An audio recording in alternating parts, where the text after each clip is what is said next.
and then retighten up that spring. And once I retighten up that spring, see, there's another self-closing hinge down there. These two are not self-closing hinges, are they? So once I reinstall that, get this door fixed, put everything back together, I can take that hinge and I can tighten up the spring and take that little pin out and then put it in the next little hole in there after I move it over. See, I have to take, there's little holes all in there, so I have to take my little 8-penny or 6-penny finish nail, cut it off, bend it out, take the pin out, and then tighten it, you know, as far further over so I can take that pin and put it in the next hole. I can't put it in the next hole yet until I tighten that over, right? Then once I put that pin in, it's going to make it tighter. Then I can do the same thing down here, and hopefully that'll give this enough oomph to close the door. Because by code, you're supposed to have this door being able to close. Because this should be a 1-hour rated door, 20-minute rated door. And usually you'll see a label somewhere on this door, and I'm not seeing it. Usually you see it on the edge of this door, or it'll be on top of the door. There's probably a plate that's nailed on the top of the door, and it will say a 20-minute rated door. Okay. And then that means the door should close all the way. Then it's tightly sealed, because the idea is if you have a fire, let's say in the garage, let's say, or whatever, it'll take X amount of minutes, 1 hour. Let's say if this is a 20-minute rated door, it'll take an hour or 20 minutes, whatever, to get through the garage, this door, before it gets into the house. So hopefully you have enough time to go out of another door, window, whatever. Okay, so that's why they want this door to close, and they want it to seal. This already has sealer in there, weather stripping. It's weather stripped. It's got a threshold there. It's got a door shoe on here that's been adjusted properly for this door to hit. Okay, but it's not closing all the way. So once I tighten those up, hopefully I can get them tight enough to make this door close. If not, maybe I have to replace those two doors, those two self-closing hinges with new ones that has the Allen wrench, a hole at the top where I can tighten it up more.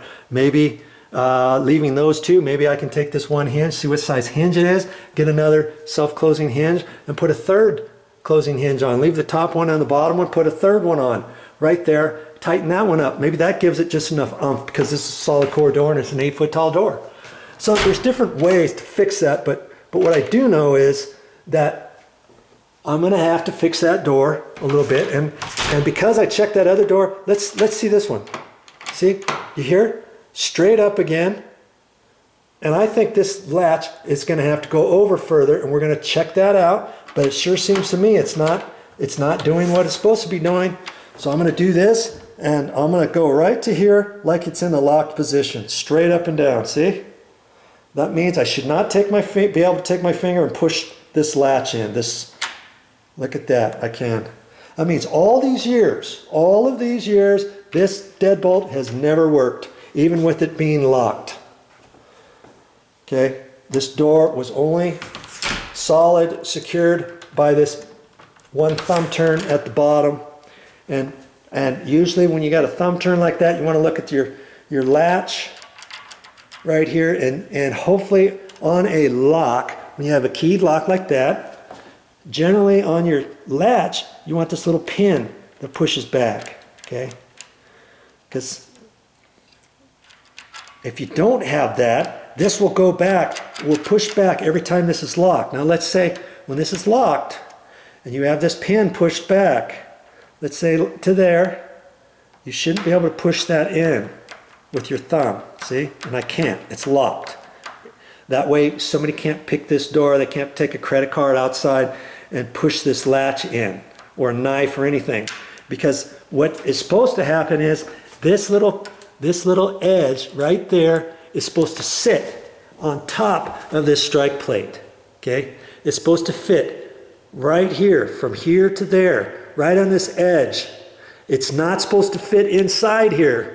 It's supposed to fit on the edge. And lots of times when some people, if they don't understand that and they close this too hard, or let's say there's a little bit of slop in here because they don't have this thing adjusted properly, and this one's got that little edge thing in there which you could adjust that. If there was too much slop there, you could push this hard enough, especially with a weather stripped door that has a give, let's say, you know, like this one.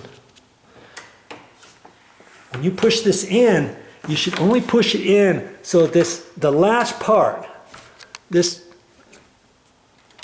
part of the latch, this big latch, this is the only part of the big latch that's supposed to fit into the strike plate. Okay, does that make sense? When that fits in there, this gets slid on the outside of the strike plate, and that allows the rest of this to fit inside the strike plate. Then this door is locked. When you have it in the locked position, you won't be able to push in. See, as I push this in, you can only push this in so far. But if this gets pushed all the way in, into the strike plate, then with this locked, like it is right now, and if this is in the strike, watch what happens. You can push it right in, can't you? That's not how that's designed. This has to fit on the outside of that strike plate. Okay? Well, there's your 101 door locking from VideoJoe. And you don't want to have that locked. You can tell when that fits in there. You can tell right when it fits. But if you push harder, you might be able to get the whole thing in there. And that's what you don't want to do. And if you have to push it in any further, then you know the strike plate might have to be adjusted, might have to be pushed over this way, closer.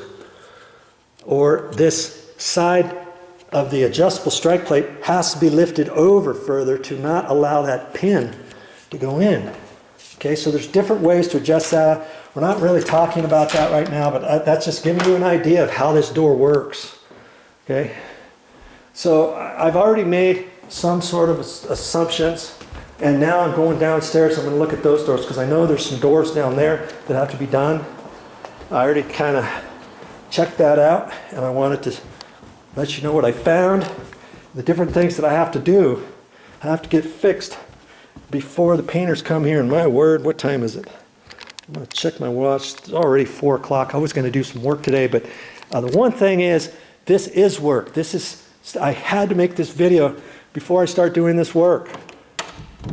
If you watched my other video, you would have seen me explaining about this door. The door is hitting. The door is closing. The gap is fine there, but it's hitting the top of the header over here. So I'm going to have to rasp off the top of the door, which means taking the door down, rasping that off, and doing the adjustments, because everything else on this door is fine. The gaps are fine. In fact, down here at the bottom, I see that it's almost tight. So what I could do on that one is, I see the gap here, and see this hinge. Look at that. There's a gap between the hinge back and the jamb. See, in this one here, it's tight. Look at this one on the bottom. You see that? The gap on the far right between the hinge and the door jamb. That gap in there you're not supposed to see. So if anything, I can push that over, and I may have to do some stuff when I do that. That could drop the top of the door down ever so little. I might be able to fix that before I start rasping that off. I'm glad I'm looking at this again. Usually you don't have this problem. This is the very opposite of what generally most doors are sagging. This one is actually up too high. Or yeah, the whole thing, I mean, it's slightly different than what I'm used to. Usually the door is sagging. And usually when I do a fix, the door is being pushed back up towards the hinges, pushed up. This time I have to lower it down, right? And I can do that by pushing that over. I may have to push that hinge, these two bottom hinges over, and suck it over a little bit. And it looks like I got enough gap to do that. Okay, so I'm gonna work on that first, and then it may barely clear up at the top at that point. If not, maybe I have to rasp a little bit, but not as much as I thought initially. So I'm kind of glad I'm checking out this door again. I can see I've got some work on that door. And I've looked at all these exterior doors that swing in, and I've looked at the gaps and stuff, and I may take another look at those, but they all seem to be working fine with the certain latch and locking mechanism that they have.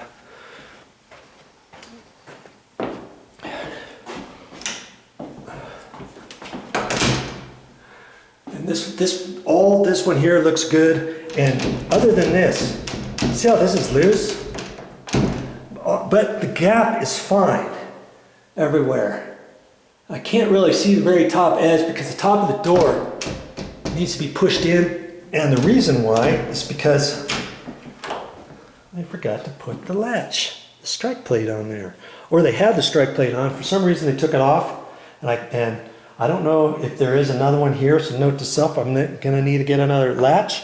I may have to take the strike plate. I may have to take one of these existing strike plates off, take it to the store so I can get the same kind. And I remembered up on the ground floor that one of the strike plates had this little nib was broken off because they probably bent it back and forth a little bit until it snapped off. In any case, I need to get another one of these for the ground floor, and I need one for here downstairs. Okay, so I need at least 2 strike plates, so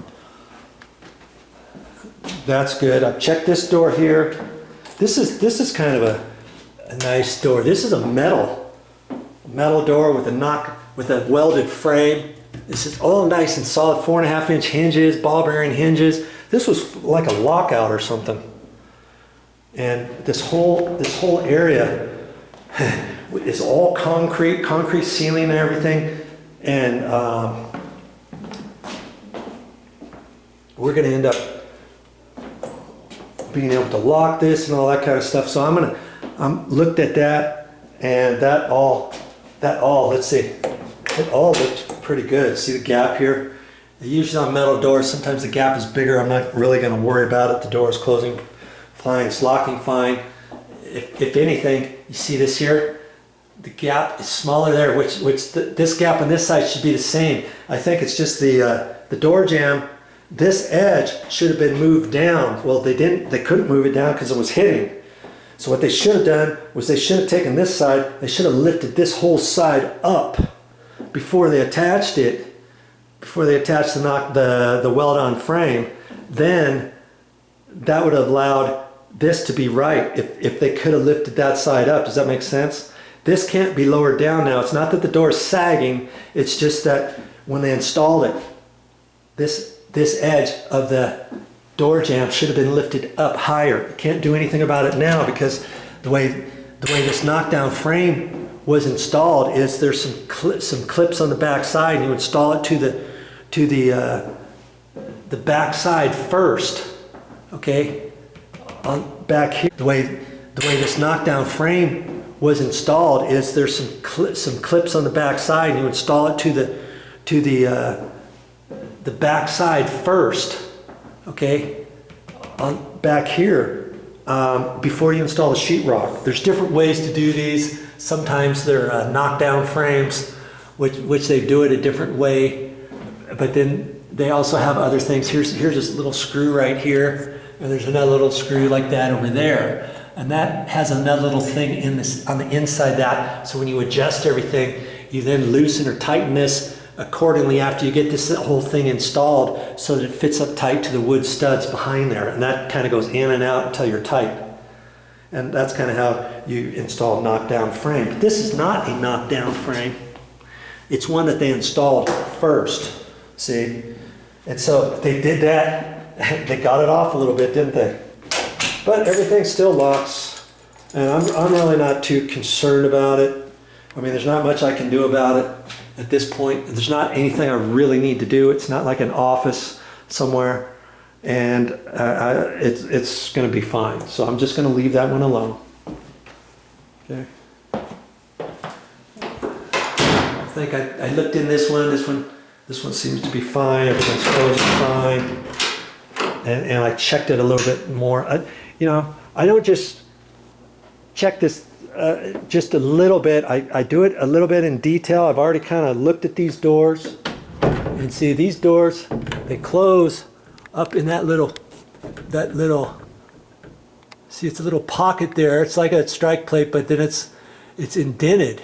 And then on the top of these doors, there's a deal that's screwed down, and it's a little round deal that's on a spring, and it gets mortised in and screwed down. I'll show you when I get my ladder or something later, but that is on a spring. So when you close the door, it fits into that pocket and then pops up, and that's what holds this door. And see, this one's kind of loose up there. It's almost like the spring thing is not really working too much. It might be loose. The spring might have sprung per se. I could take that out, take it to the hardware store, get one that has a tighter spring in there. This one's like 17 years old now, and it's not really, I mean, it's holding, but then I go and push this door and see it hits up there.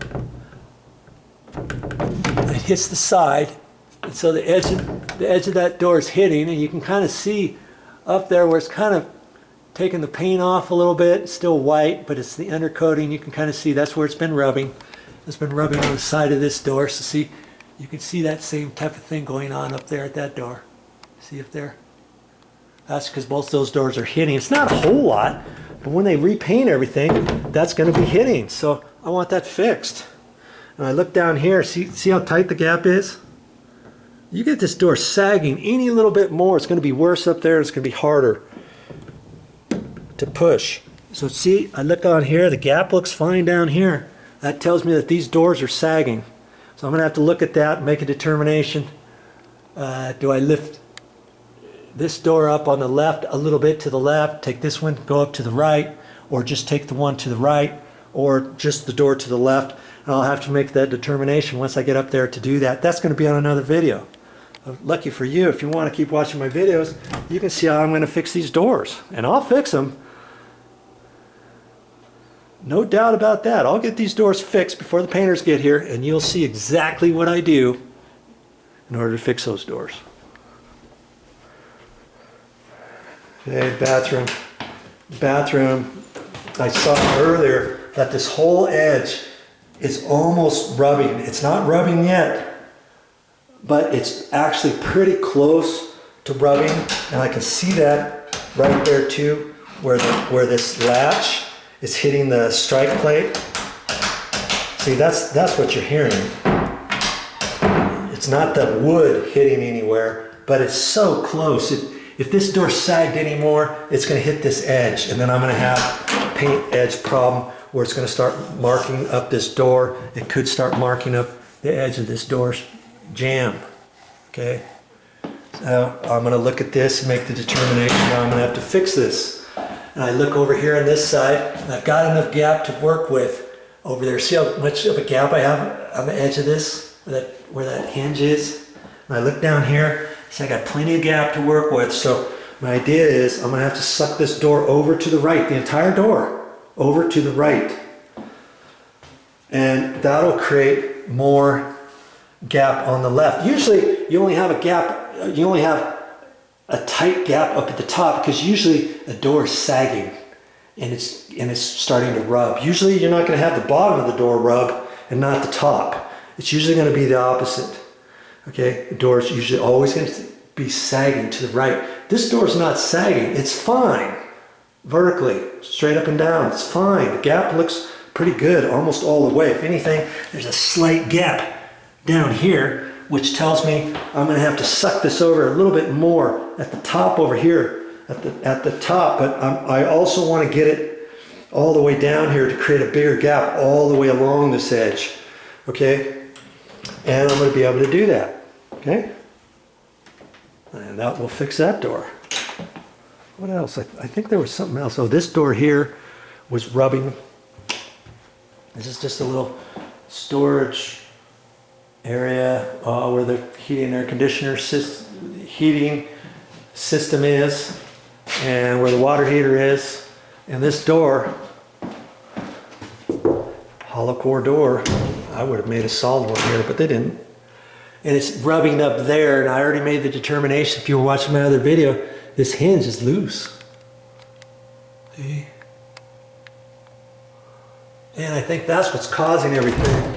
And see, it's rubbing up at the top. That's what that, hear that? That's rubbing.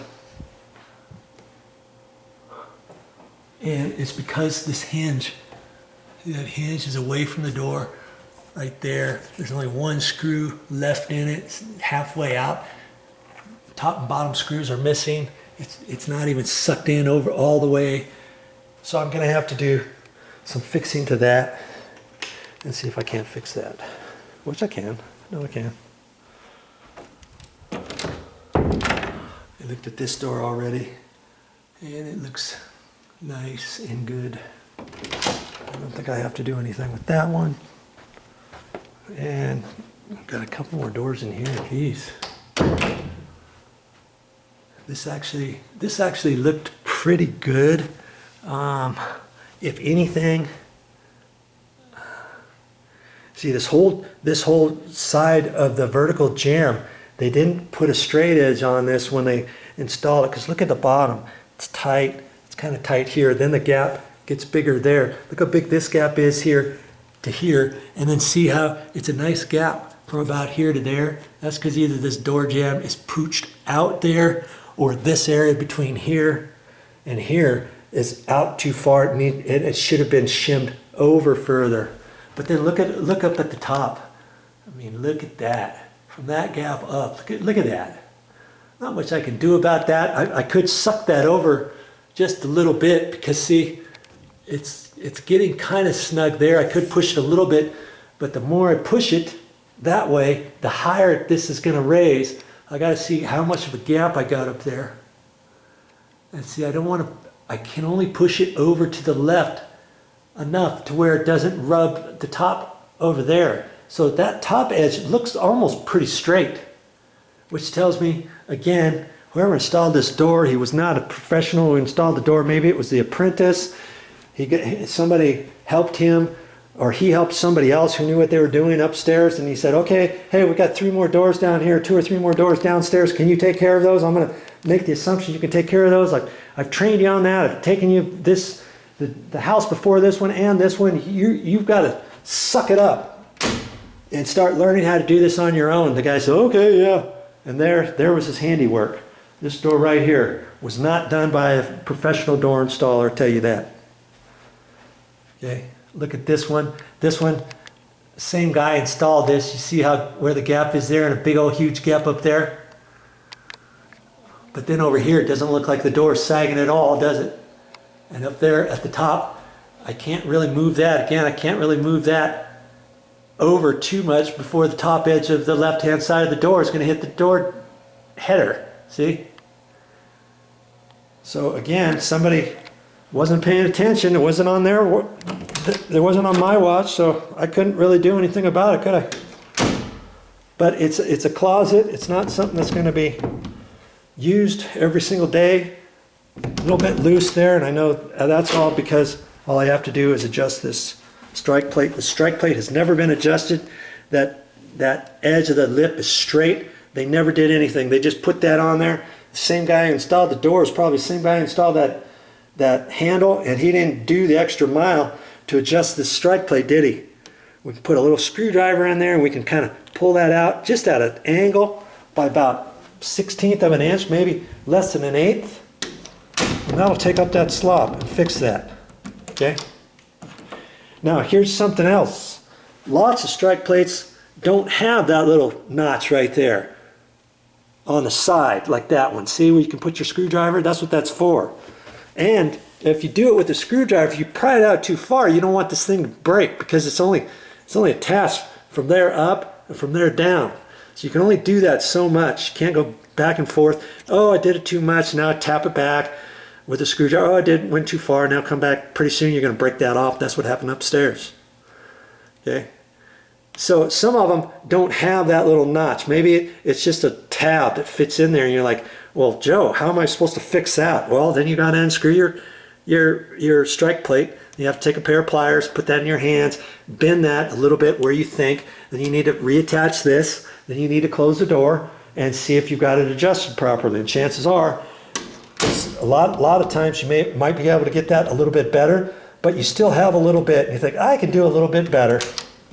And because you're like Joe, you're going to then unscrew this again and do it again and pop it out just a little bit more. Or if it's closing too hard, you can push it in, pry it in a little bit. And I would suggest when you pry it in, you take it off again, use your pliers and do the same thing, and just back it off. Don't think you can just put a screw, I'll just take a flat head screwdriver, put it in there and kind of tap on that. You do that, then you mark up this edge, because I've done it many a time. Not many, a few times more than I'd like to think. Maybe 4 or 5 my entire life of doing that.